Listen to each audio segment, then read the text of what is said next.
Hey, what's up, everybody? Today we're looking at Your Inner Fish, a journey into the 3.5 billion year history of the human body by Neil Shubin. Neil Shubin is a paleontologist and evolutionary biologist. He's also written Some Assembly Required and The Universe Within, both really good books, and I'll link the reviews in the description. Neil is most famous for discovering Tiktaalik, which was a fossil creature from the Devonian period that shows the transition from fish to amphibian. And it's one of the most well known transitional fossils today. That's him on the cover there, Tiktaalik. I first read Your Inner Fish several years ago and I loved it. I feel that this is Neil Shubin's best book. And if you're somebody who's interested in our deep history or evolution in general, this book could be considered required reading. I've read a lot of books on evolution, and this is one that I recommend if this is an area that you're curious about, or even if you already have a solid base on evolution.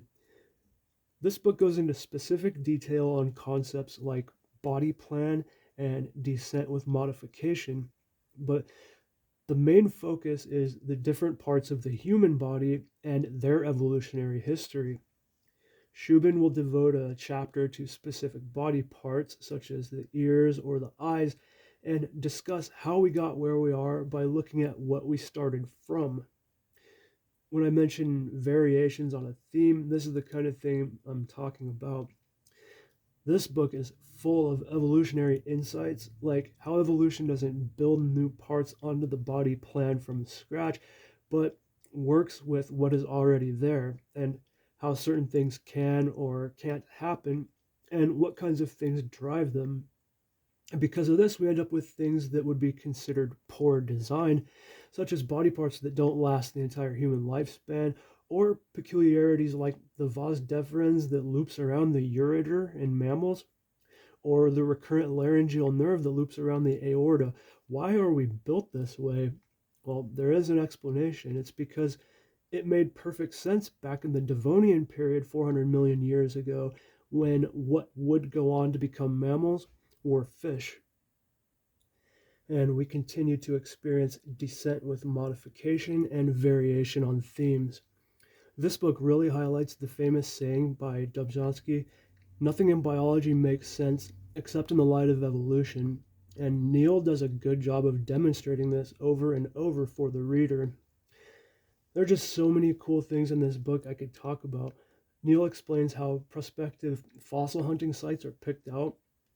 Turns out that oil and gas companies have detailed geological maps, and all an archaeologist has to do is know what time period he wants to look in.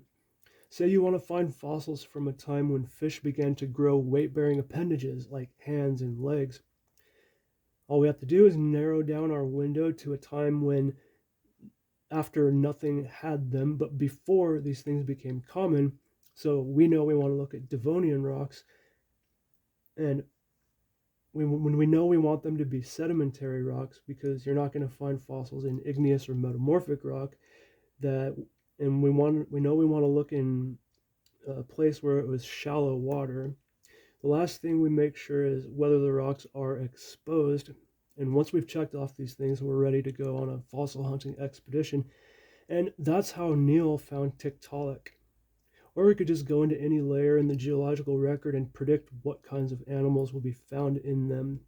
Again, it all makes sense in the light of evolution, and that kind of predictive power in science is pretty amazing. There are a lot of reasons that I recommend this book as quintessential evolution reading.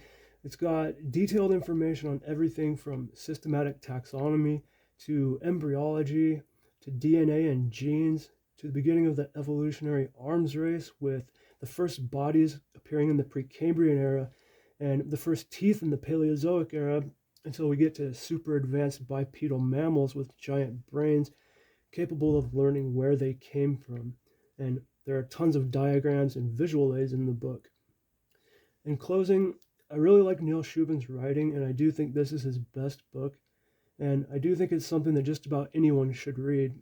When I first read this book, it really changed the way I thought about variations on the body plans. And as I've continued to study this stuff and these concepts are appearing over and over, and the more I learn, the more I appreciate this book.